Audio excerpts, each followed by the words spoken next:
Plus de 76 900 candidats à l'assaut du CEP, du CAP, du BPC et du BEP. Ils composent depuis ce matin à travers le Burkina Faso. Au lancement officiel des épreuves ce matin, le gouvernement a donné l'assurance que la participation à ces examens est effective pour les candidats des zones touchées par l'insécurité. Vous l'entendrez dans quelques instants. Dans l'actualité également, le chef de file de l'opposition veut s'assurer que la fonction publique burkinabé est en phase avec les réalités du moment. Edi Kombouego était ce 22 juin dans les locaux du ministère concerné. Des échanges et un tour dans les différents services ont constitué les moments forts de cette visite. Des précisions à suivre dans quelques minutes.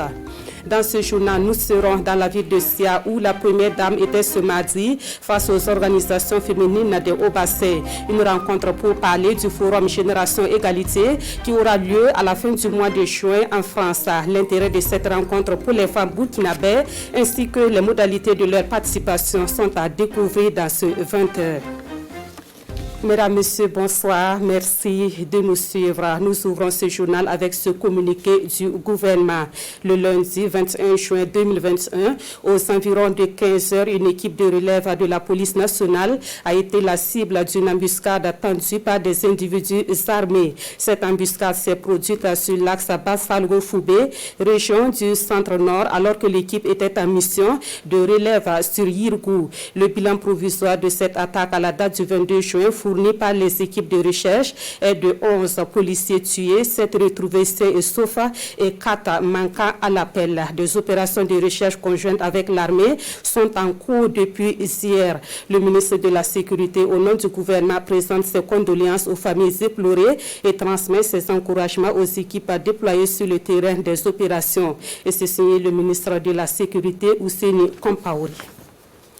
Au palais de Kosiam, le président du Faso a reçu cet après-midi une délégation du pouvoir malien. C'est une délégation conduite par Demba Dao, directeur de cabinet du président de la transition au Mali. Ce dernier dit être porteur d'un message du président Assimi Goïta au président du Faso.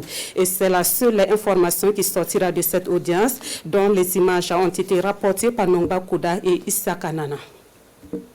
La suite de ce journal nous conduit à l'Assemblée nationale. Une délégation du Parlement des enfants y était ce mardi pour des échanges avec le président Alassane Bala Sakandé. Les enfants parlementaires ont parlé du renouvellement de leur structure qui connaît des difficultés dans son fonctionnement. Et de cette audience, le Parlement des enfants repart avec la promesse d'un soutien financier de 5 millions de francs CFA. Ali Doubadzini et Aimé Solange Guigma. Les représentants des 13 régions du Parlement des enfants à la rencontre du président de l'Assemblée nationale. Ils sont là pour parler de leurs préoccupations et des difficultés qu'ils rencontrent dans le fonctionnement de leur institution. Dans le Parlement des enfants, souvent nous sommes confrontés à des difficultés. Il y a un manque de fonds pour le déroulement de nos activités. Donc nous attendons de l'aide venant de lui. Et comme il a promis 5 millions dans les années à venir pour pouvoir redémarrer le Parlement des enfants. Et nous sommes très fiers et nous saluons ce geste. Aujourd'hui, le Parlement des enfants existe, mais nous devons redynamiser ce Parlement pour aider les enfants à se prêter à l'exercice républicain. Il est important que les enfants sachent que nous sommes dans une démocratie. Il y a des normes et des règles qui régissent cette démocratie. Et cet apprentissage leur permettra après d'avoir une bonne appréhension de la société. Des doléances qui ont eu un écho favorable auprès de leurs parrains qui leur a prodigué des conseils à l'occasion. Nous avons écouté les enfants, nous avons écouté leurs préoccupations, nous avons essayé d'apporter des réponses à certaines de leurs préoccupations. Et c'est dans ce sens que nous avons dit que pour les années à venir, nous allons apporter une contribution afin de pouvoir permettre à ce Parlement de pouvoir fonctionner. Nous leur avons dit qu'ils doivent être des exemples pour leurs camarades. Leurs camarades d'école, entre eux-mêmes parlementaires. Nous avons dit également qu'il va falloir travailler. Ensuite, avoir du respect pour leurs parents, avoir du respect pour leurs enseignants, avoir du respect pour toute personne plus âgée qu'eux. À l'issue de ces échanges, les représentants du Parlement des enfants ont eu l'opportunité d'assister à la plénière de l'Assemblée nationale. Question de s'enquérir du fonctionnement de cette institution mère. Et toujours à l'Assemblée nationale, nous sommes au deuxième jour de la session extraordinaire. Ce matin, il y a eu une séance d'explication entre le ministre en charge des Finances et les députés sur la programmation budgétaire 2022-2024. Le document qui contient les priorités du gouvernement sur les questions de finances sera finalisé en tenant compte des préoccupations des députés avant son adoption. Alidou Batsini et M. Solange Guigma. Face aux députés, le ministre en charge de l'économie et des finances présente le document de programmation budgétaire et économique pluriannuelle de 2022 à 2024, une obligation statutaire dont le gouvernement s'acquitte chaque année avant le 30 juin depuis la loi organique relative aux finances. L'objectif, fournir aux députés les projections budgétaires sur les 3 années à venir, des projections sur fond d'optimisme. Le budget va tenir compte des questions sécuritaires, il tiendra compte aussi du capital humain, il tiendra compte des secteurs porteurs de croissance et il tiendra compte justement de la gouvernance. Donc ça maintient ces 4 axes du référentiel. Et nous avons l'espoir que le travail qui est en cours sur le plan sécuritaire permettra progressivement aussi un retour de nos populations. Donc la reprise au niveau mondial, la bonne tenue de la production avec des mines d'or qui vont entrer en production, et comme la mine de Bomboré.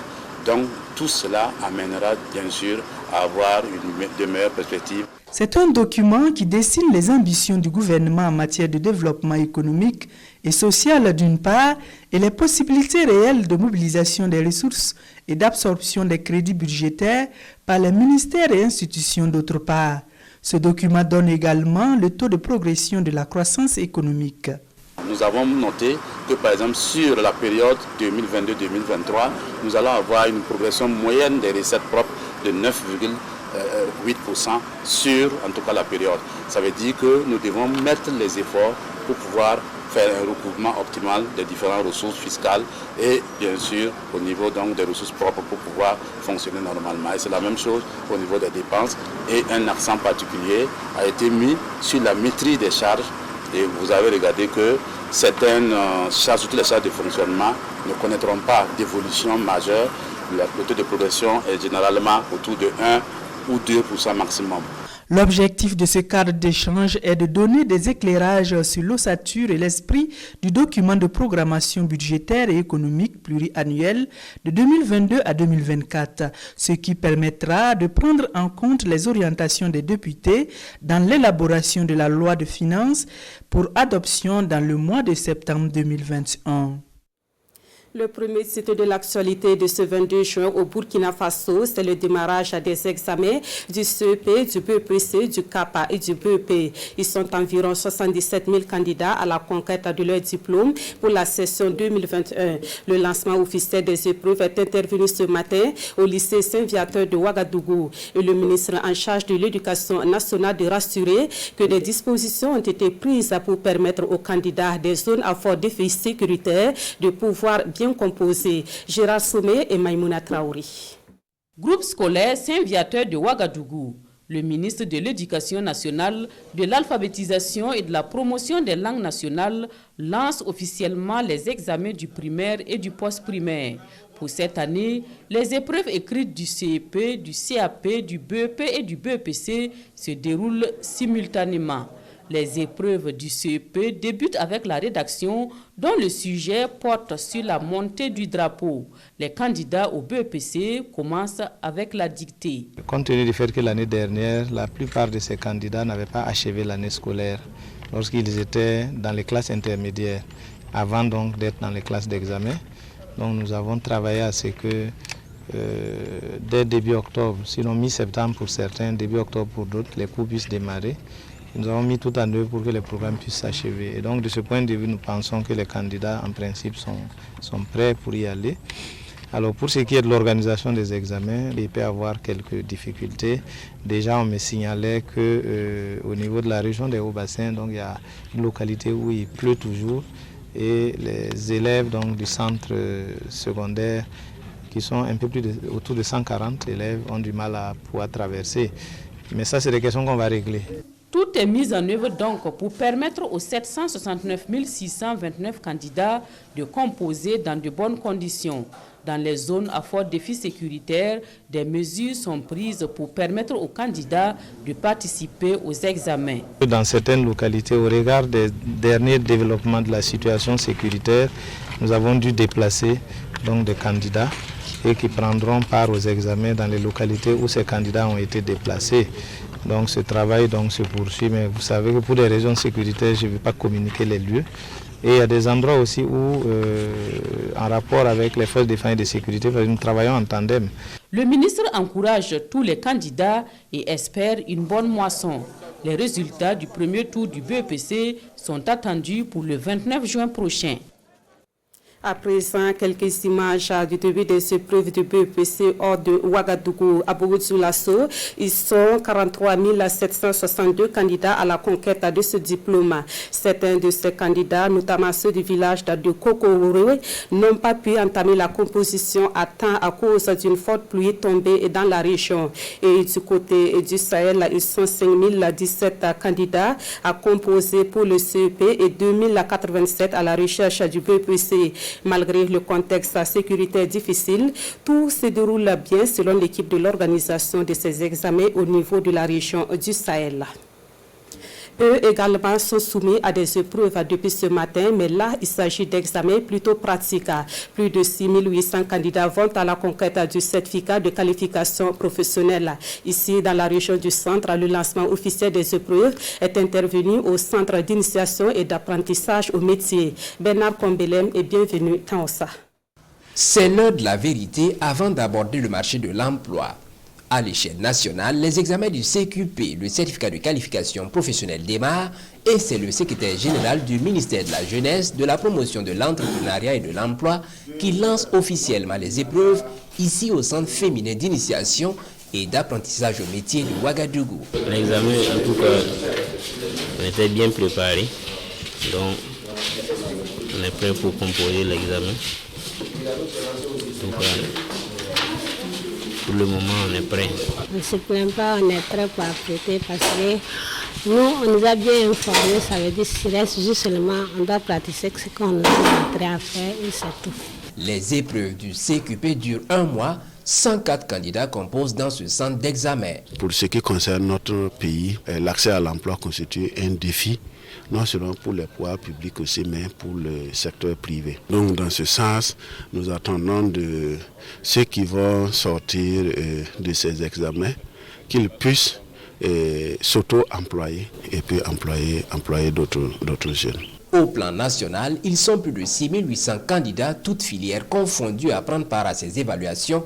L'innovation cette année est l'introduction de langues nationales, à savoir le moré, le goulmachema, le fulfulde et le djoula, pour les candidats qui ne comprennent pas le français.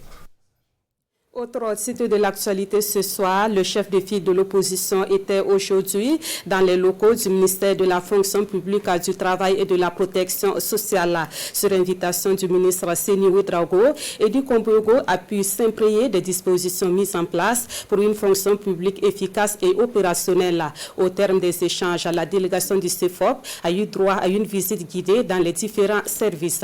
Le point avec Daouda Ouattara et Abdelaziz Yagibou. Le chef de file de l'opposition, attentif au fonctionnement du département ministériel, qu'il considère comme le cœur de l'administration publique. Une visite des différents services, éclairée par des explications du ministre lui-même, a permis à Edi Kombogo de s'enquérir des conditions de travail, mais aussi des efforts de modernisation en cours au ministère de la fonction publique, du travail et de la protection sociale. Par cette immersion, le chef de file de l'opposition répond à l'invitation du ministre en charge de la fonction publique, mais aussi joue son rôle de veille et de suivi de l'action gouvernementale. Nous avons attentivement écouté ses exposés et ceux de son cabinet. Et nous pouvons dire aujourd'hui, sans risque de nous tromper, que c'est maintenant que la modernisation de l'administration commence. Des agents efficaces et opérationnels dans une administration publique à la hauteur des défis actuels de développement, tel est le combat du ministère en charge de la fonction publique, explique le ministre Seni Ouedraogo à son visiteur du jour et sa délégation. Et pour plus de succès dans ce élan de réforme visant entre autres une gestion efficace des carrières et un meilleur déroulement des concours de la fonction publique, le premier responsable du département dit s'ouvrir aux critiques objectives et constructives du CEFOP.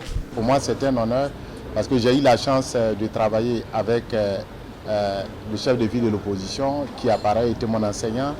Donc, si vous voulez, c'est un examen que j'ai passé aujourd'hui et peut-être que lui est mieux placé pour pouvoir m'attribuer la note du jour.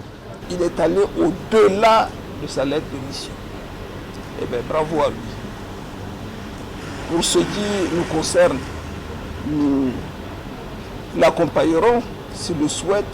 S'érigeant en porte-voix du monde du travail, le chef de file de l'opposition demande au ministre de la fonction publique d'intercéder auprès du président du FASO pour une amélioration conséquente des conditions des travailleurs. Ce que nous avons demandé au ministre de la fonction publique, c'est d'avoir une oreille attentive vis-à-vis des syndicats.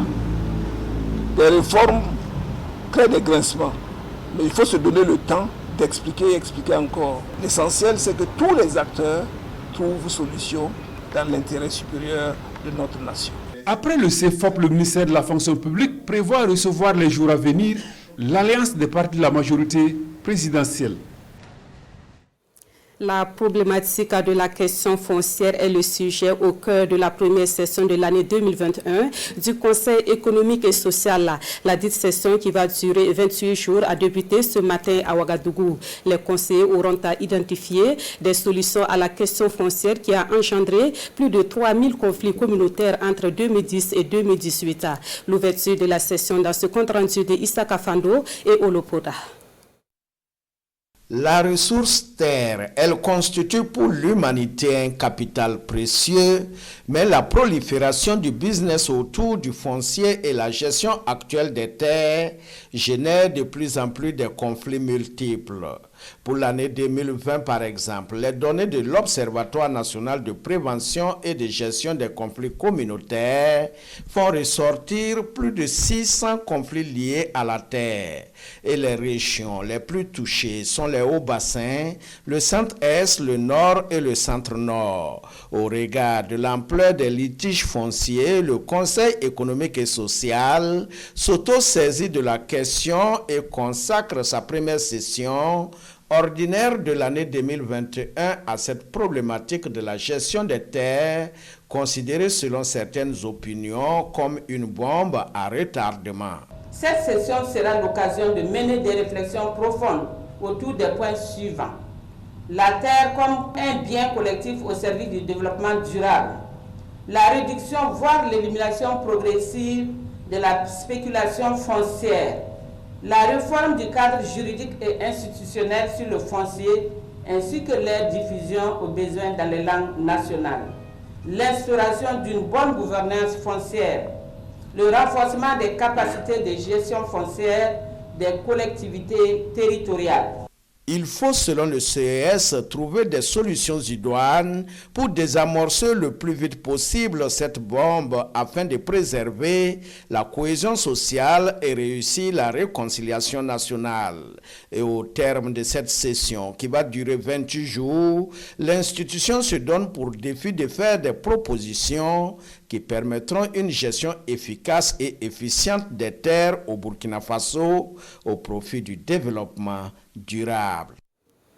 Du matériel informatique et du mobilier pour les bibliothèques des universités du Burkina Faso. C'est un soutien de la Banque mondiale qui est le bras financier du projet d'appui à l'enseignement supérieur. Les 4 plus grandes universités du Burkina reçoivent également une subvention à hauteur d'1,250 milliard de francs CFA. La cérémonie de remise du matériel et des chèques est intervenue ce 22 juin. Siela Sinawatara et Dramandatian. Les universités Nazibouni de Bobo Dioulasso, Norbert Zongo de Koudougou et Thomas Sankara de Ouagadougou reçoivent chacune un chèque de 250 millions de francs CFA contre 500 millions pour l'université Joseph Kizerbo. Une subvention d'1,250 milliard de francs CFA pour leur bonne gestion des ressources du PAES. Le projet d'appui à l'enseignement supérieur est un projet structurant, doté d'un mécanisme très innovant de décaissement basé sur les résultats. qui vise entre autres à doter le pays d'une université virtuelle pour se mettre à l'ère du numérique et également de pouvoir accompagner les institutions d'enseignement supérieur et de recherche à être plus performants et à être aussi plus soutenables sur le plan gestion en ayant plus d'autonomie financière. Une double remise sur place. Ces équipements mobiliers et informatiques d'environ 492 millions de francs CFA sont destinés aux bibliothèques universitaires actuellement en phase de normalisation.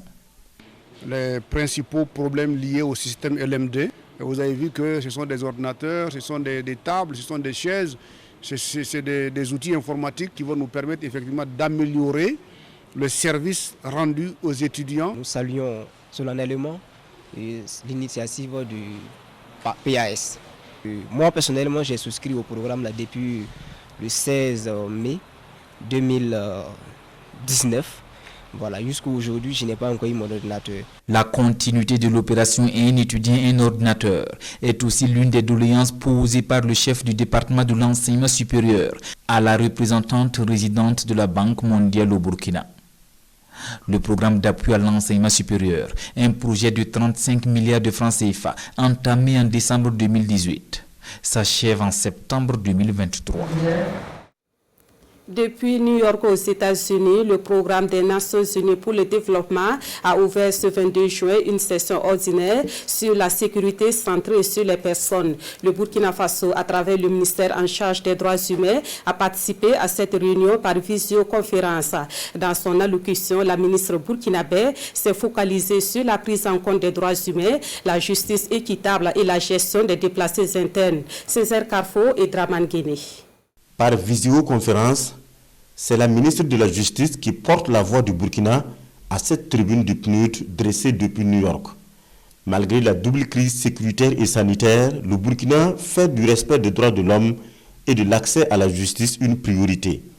Dans son adresse, Victoria Ouedraogo en veut pour preuve la réforme de la justice. La déconnexion du Conseil supérieur de la magistrature de l'exécutif, le recrutement exceptionnel de plus de 200 magistrats, le renforcement de l'accès à la justice à travers l'opérationnalisation des fonds d'assistance judiciaire chargés d'assister les personnes indigentes dans les procédures judiciaires et la construction de 3 nouvelles juridictions et établissements pénitentiaires en vue de rapprocher la justice des justiciables, la relecture de certains textes dont le code pénal, le code de procédure pénale.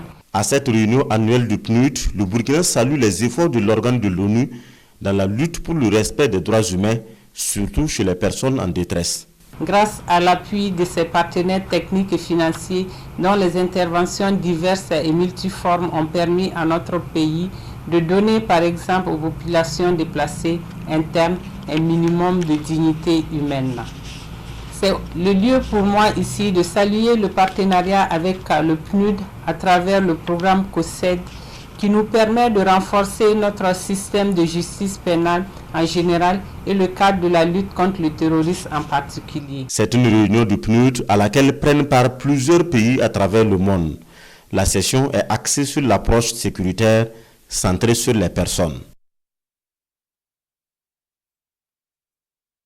L'égalité entre l'homme et la femme. Et sur la question, une rencontre internationale dénommée Forum Génération Égalité se tiendra en fin juin 2021 en France.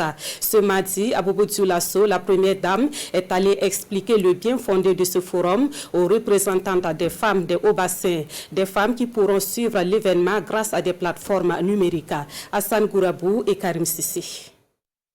Le Burkina Faso prendra part au Forum Génération Égalité prévu pour se tenir à Paris du 30 juin au 2 juillet 2021. Et pour ne pas faire de la figuration à cette rencontre, les femmes de la région de Haut-Bassin, avec en leur tête la première dame, se mettent en ordre de bataille.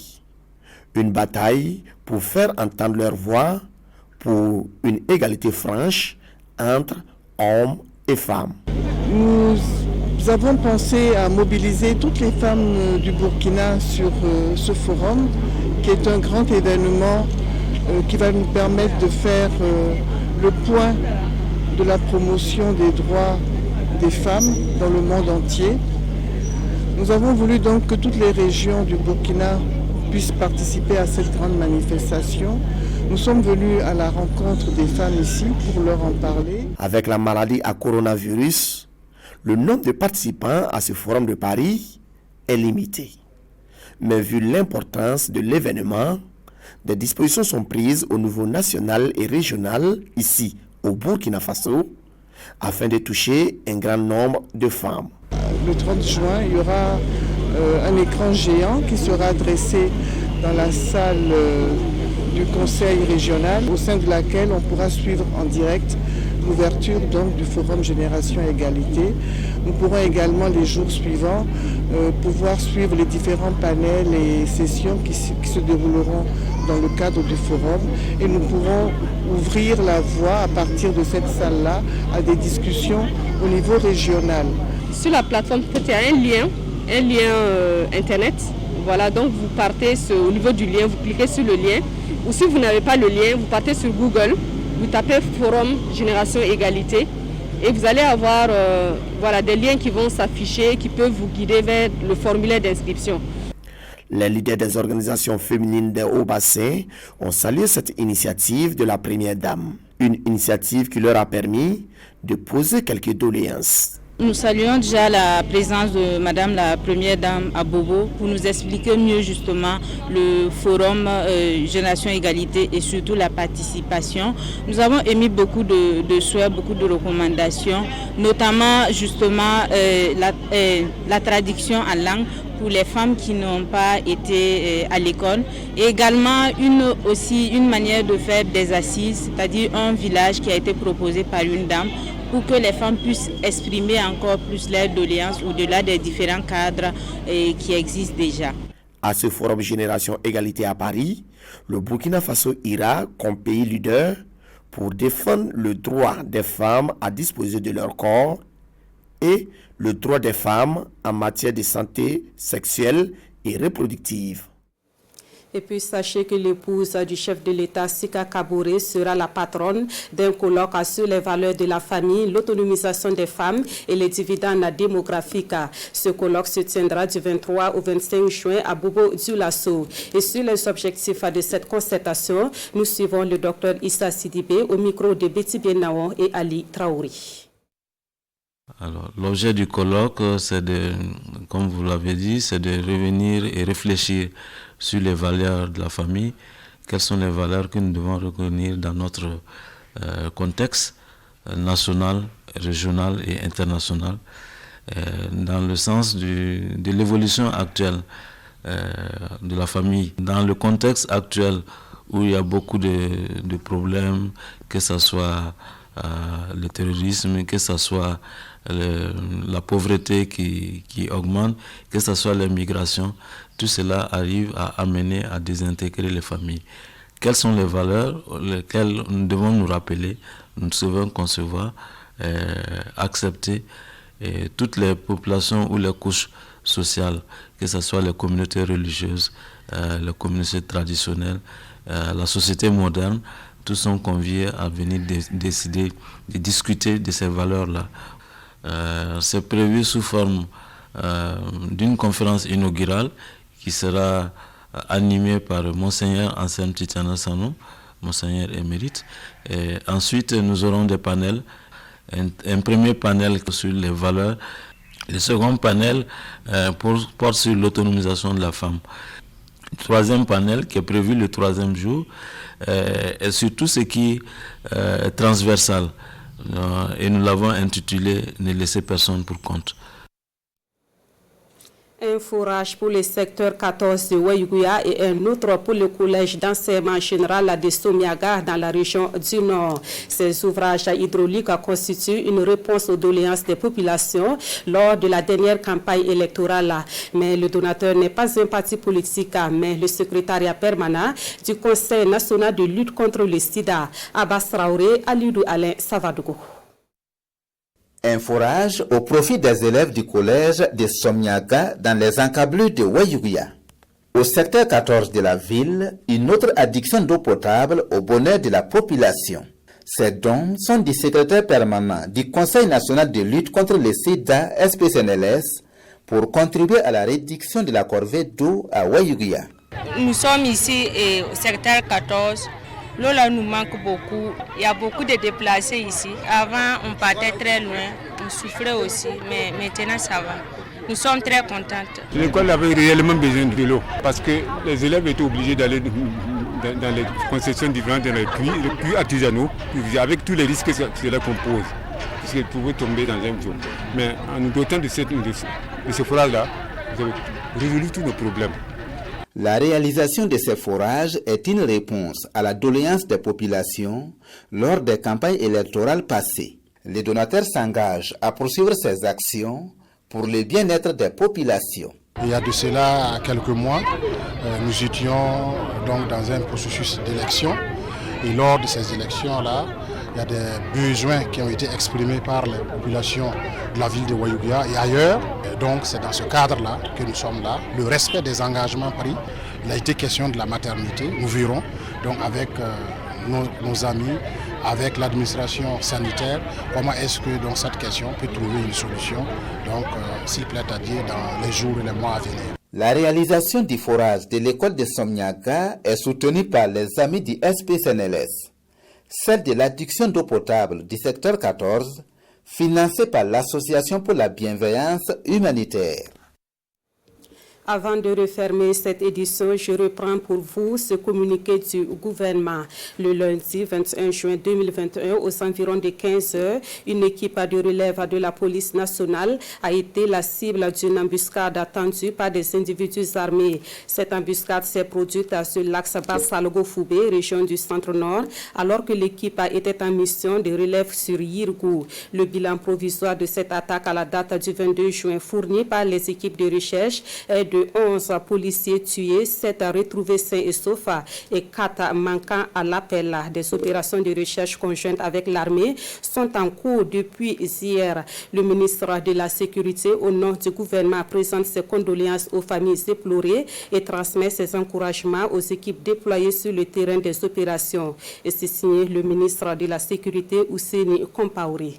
Et c'est la fin de ce 20h. Merci à vous qui l'avez suivi. Sekou Zongo vous retrouve à la présentation de l'édition de 23h. Merci de votre fidélité à la RTB.